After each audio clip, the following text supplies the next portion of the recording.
نحمده ونصلي ونسلم على رسوله الكريم اما بعد فاعوذ بالله من الشيطان الرجيم بسم الله الرحمن الرحيم ودخل معه السجن فتيان قال احدهما اني اراني اعصر خمرا وقال الاخر اني اراني احمل فوق رأسي خبزا تأكل الطير منه نبئنا بتأويل انا نراك من المحسنين۔ اور یوسف کے ساتھ قید خانے میں دو جوان بھی داخل ہوئے۔ ان میں سے ایک نے کہا کہ میں نے خواب دیکھا ہے کہ میں شراب کشید کر رہا ہوں، اور دوسرے نے کہا کہ میں نے خواب دیکھا کہ میں اپنے سر پر کچھ روٹیاں اٹھائے ہوئے ہوں کہ جن میں سے پرندے کھا رہے ہیں۔ اے یوسف، آپ ہمیں اس کی تعبیر بتائیے، بے شک ہم آپ کو نیک آدمی دیکھتے ہیں۔ مفسرین فرماتے ہیں کہ جب یوسف علیہ السلام کو عزیز مصر کی جو بیوی زلیخا تھی اس نے جیل خانے میں بھجوا دیا۔ جب آپ جیل خانے میں گئے تو جیل خانے میں جب آپ داخل ہوئے تو آپ کے ساتھ دو جوان بھی آپ کے ساتھ جیل میں آئے۔ یہ دونوں جوان کون تھے؟ مفسرین کہتے ہیں ایک تو مصر کا جو بادشاہ تھا ولید بن نزدان عملی کی، اس کے باورچی خانے کا یہ انچارج تھا، اور دوسرا اس بادشاہ کو شراب پلانے والا تھا۔ ان دونوں پر الزام یہ تھا کہ انہوں نے بادشاہ کو زہر دینا چاہا، اور اس جرم میں ان دونوں کو قید کر لیا گیا۔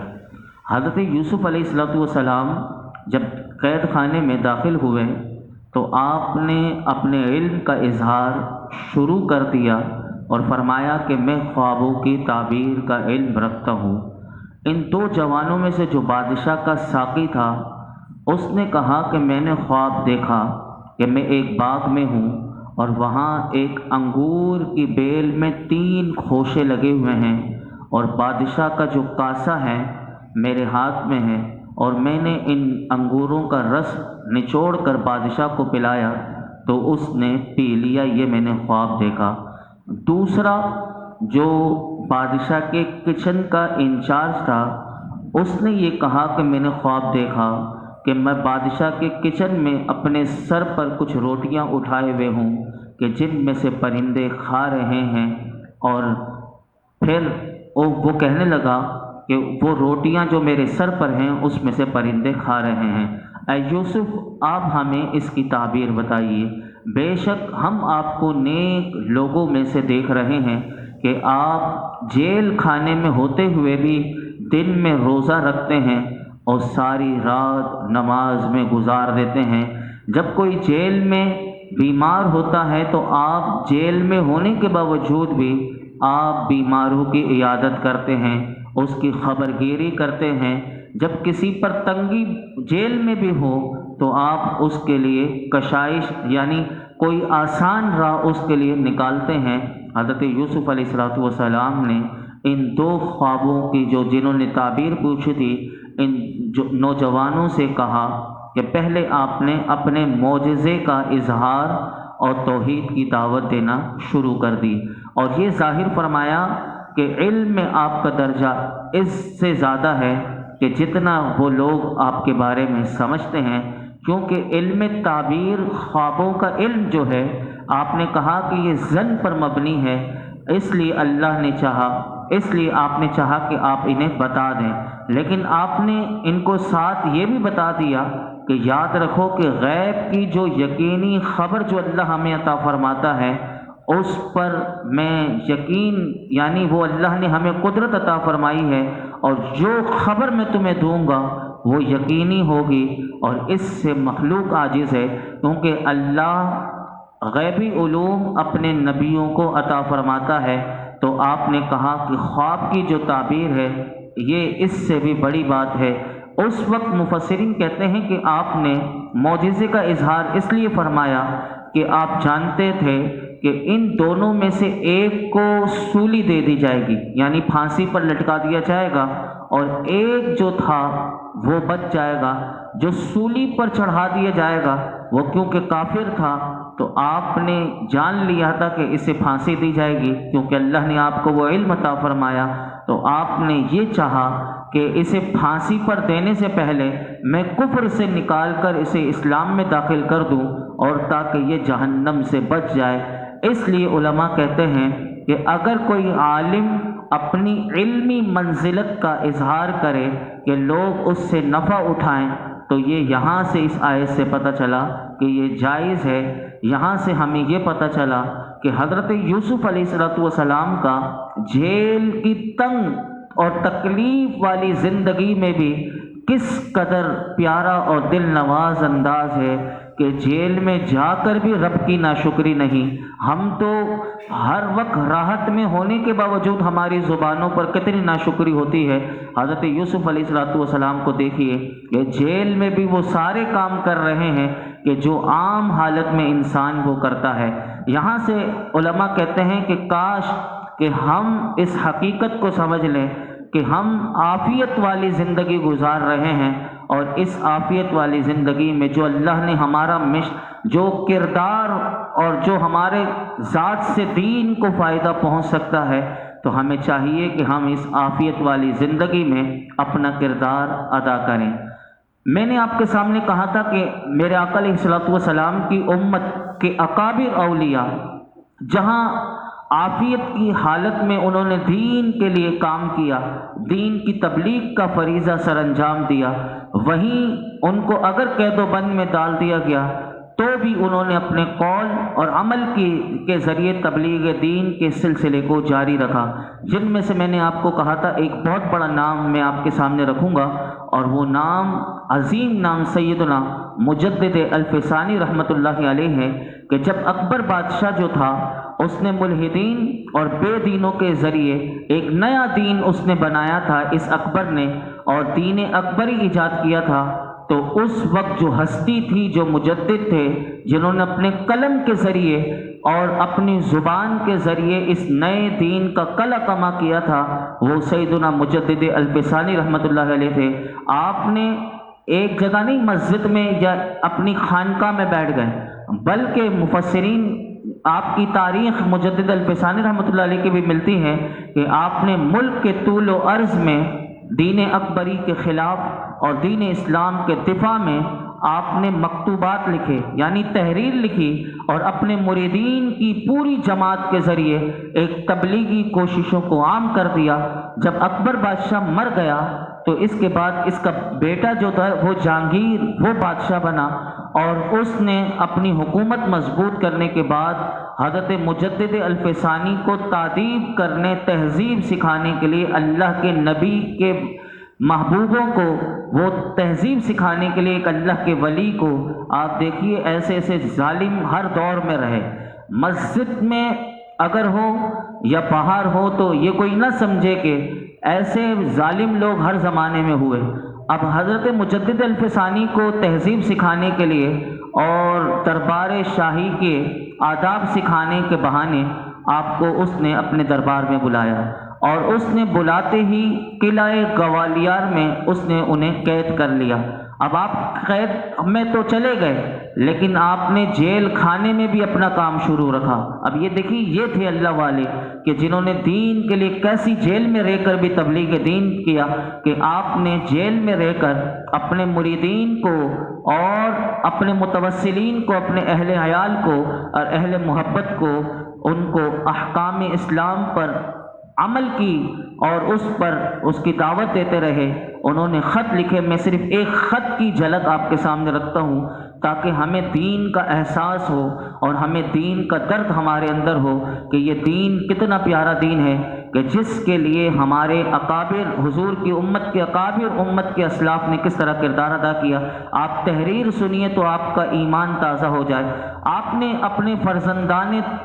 دو آپ کے بیٹے تھے، ان کو آپ نے خط لکھا۔ اس خط میں لکھا خواجہ محمد سعید اور خواجہ محمد معصوم، یہ دونوں آپ کے بیٹے تھے۔ آپ نے ان کو ایک خط لکھا، اور کیا لکھا اس میں ہمارے لیے بھی بہت بڑا پیغام ہوگا، آپ سنیے گا۔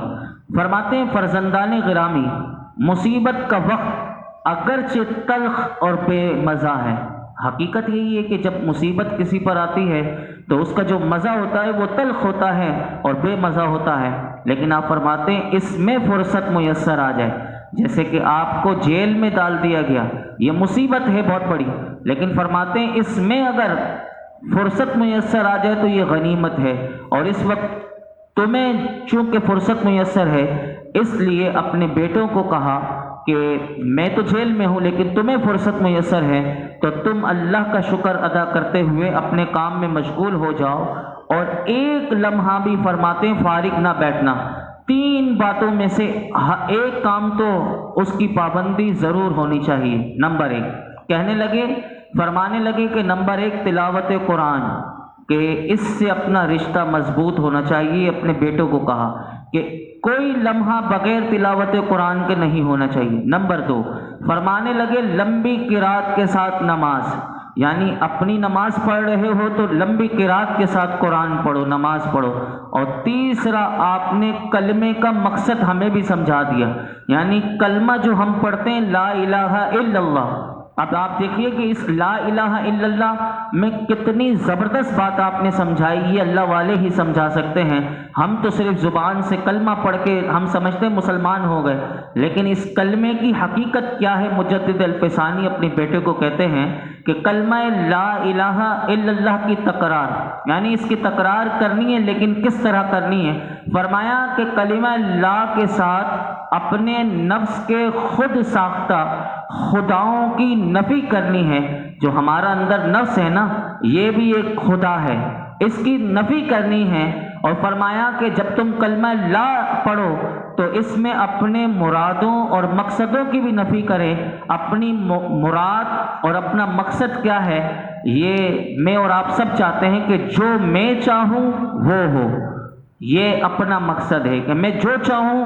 وہ ہونا چاہیے۔ تو فرماتے ہیں یہی تو خدائی دعویٰ ہے، اور یہ صرف اللہ کو زیب دیتا ہے کہ یہ انسان نے جب کلمہ پڑھ لیا تو اب یہ دعویٰ نہ کرے کہ جو میں چاہوں وہ ہو۔ فرماتے ہیں یہی تو خدائی دعویٰ ہے۔ فرماتے ہیں اس لیے سینے میں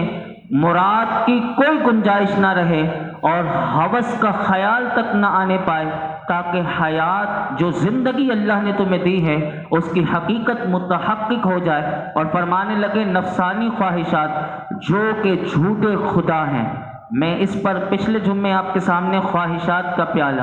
یہ ایک پورا موضوع جمعے کے دن آپ کے سامنے رکھا تھا کہ انسان کی خواہش کتنی بڑھتی چلی جاتی ہے۔ تو فرماتے ہیں خواہشات نفسانی جو ہیں یہ بھی جھوٹے خدا ہیں۔ تو فرمایا کلمہ لا کے تحت لاؤ اور ان سب کی نفی ہو جائے اور تمہارے سینے میں کوئی مقصد کوئی مراد نہ رہے، حتیٰ کہ کہنے لگے تم یہ چاہتے ہوگے میرے بیٹے ہو اور یہ تم چاہتے ہوگے کہ میری رہائی ہو جائے، تو فرمایا کہ میری رہائی کی آرزو بھی تمہارے سینے میں نہ ہو، اور کیونکہ یہ تمہارے سینے میں سب سے زیادہ اہم ہوگی، فرمایا کہ یہ تقدیر اور اللہ کا جو فعل ہے اس پر مشیت پر تم راضی رہو، اور جہاں بیٹھے ہو اسے اپنا وطن سمجھو۔ یہ چند روزہ زندگی ہے، جہاں بھی گزرے لیکن اللہ کی یاد میں گزرنی چاہیے۔ تو یہ ہے وہ حضرت یوسف علیہ السلام کا جو کردار قرآن بتا رہا ہے، یہ ہمارے اسلاف نے جیل میں رہ کر بھی ہمیں بتا دیا۔ آپ اندازہ لگائیں، امام اعظم ابو حنیفہ جن کی ہم تقلید کرتے ہیں، ہم حنفی کہلاتے ہیں، آپ کو بھی جب جیل میں ڈالا گیا تو آپ پر جس کو نگہبان بنایا گیا اس کا کام کیا تھا؟ اس کا کام قتل کرنا تھا،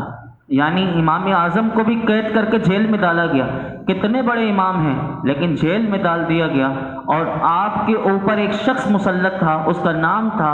حسن بن قحطبہ، یہ اس کا نام تھا۔ اور اب اس کے دل میں خواہش پیدا ہوئی کہ میں اللہ کی بارگاہ میں توبہ کروں، کیونکہ اللہ والوں کے چہرے دیکھ کر بھی انسان سدھر جاتا ہے، ان کی ادائیں دیکھ کر بھی انسان سدھر جاتا ہے۔ تو اس نے امام اعظم سے یہ کہا کہ آپ کو میرا کام پتہ ہے، میرا کام آپ سے مخفی نہیں، آپ یہ بتائیے کیا میری توبہ قبول ہو سکتی ہے؟ تو امام اعظم نے اس کو کتنا پیارا جواب دیا۔ امام اعظم نے فرمایا کہ اگر تم اللہ کی بارگاہ میں اپنے کیے پر نادم ہو اور جب تجھے کسی مسلمان کو قتل کرنے اور خود قتل ہونے میں اختیار دیا جائے تو تم اسے قتل کرنے کے بجائے اپنے آپ کو ترجیح دینا اور اللہ سے پختہ عہد کرو کہ آئندہ تم کسی کا قتل نہیں کرو گے۔ اگر تم نے اس وعدے کو پورا کر لیا تو سمجھ لو تمہاری توبہ اللہ کی بارگاہ میں قبول ہوگی۔ یہ ہے وہ امام اعظم کہ جیل میں رہ کر بھی کیسی تبلیغ ہمارے اسلاف نے کی۔ ہم اللہ کی بارگاہ میں دعا کرتے ہیں کہ رب کریم، ہم کیونکہ عافیت والی زندگی تجھ سے طلبگار ہیں اور ابھی بھی ہم عافیت سے ہماری زندگی گزر رہی ہے، لیکن میرے مولا ہمیں بھی اپنا کردار ادا کرنے کی توفیق عطا فرما۔ کیونکہ میں آپ کے سامنے ایک ہی آیت آج رکھ سکا، کل انشاءاللہ اس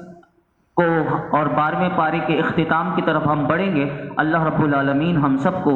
قرآن حکیم کا فیضان عطا فرمائے اور قرآن حکیم کی قدر عطا فرمائے۔ الحمدللہ رب العالمین والصلاة والسلام علی سید الانبیاء والمرسلین وعلی آلہ واصحابہ اجمعین۔ یا رب العالمین، یا ارحم الراحمین، ہمارے تمام صغیرہ کبیرہ گناہوں کو معاف فرما، ہمیں قرآن حکیم کا فیضان عطا فرما۔ یا رب العالمین، یا ارحم الراحمین، یا ارحم الراحمین، ہمیں نمازوں میں اخلاص عطا فرما، نمازوں میں خشوع و خضوع عطا فرما، قرآن پاک کی تلاوت کی ہمیں شب و روز توفیق عطا فرما۔ ہماری زندگی کی جتنی سانسیں باقی ہیں اے اللہ ہمیں ذکر اللہ میں گزارنے کی توفیق عطا فرما، ذکر رسول میں گزارنے کی توفیق عطا فرما۔ تیرے دین کی خدمت کے لیے اللہ ہمیں قبول فرما، اور دین کی خدمت جس طرح کرنی چاہیے میرے مولا، جس طرح تبلیغ کا فریضہ ادا کرنا چاہیے، وہ اس فریضے کو ہمیں صحیح طور پر اور جو حق ہے وہ حق کو بیان کرنے کی توفیق عطا فرما۔ ہمارے لیے سیکھنا سکھانا آسان کر دے، ہمیں علم و حکمت کی دولت دے دے، ہمیں علم نافع عطا فرما، ہمارے گناہ معاف فرما۔ آج تک جتنی دعائیں کی ہیں آئندہ کریں گے سب دعاؤں کو قبول فرما۔ اس درس قرآن میں یہ جتنے حاضرین موجود ہیں اللہ جس کے دل میں جو مراد ہو پوری فرما۔ وصلی اللہ تعالی علی خیر خلق محمد وعلی آلہ وصحبہ اجمعین۔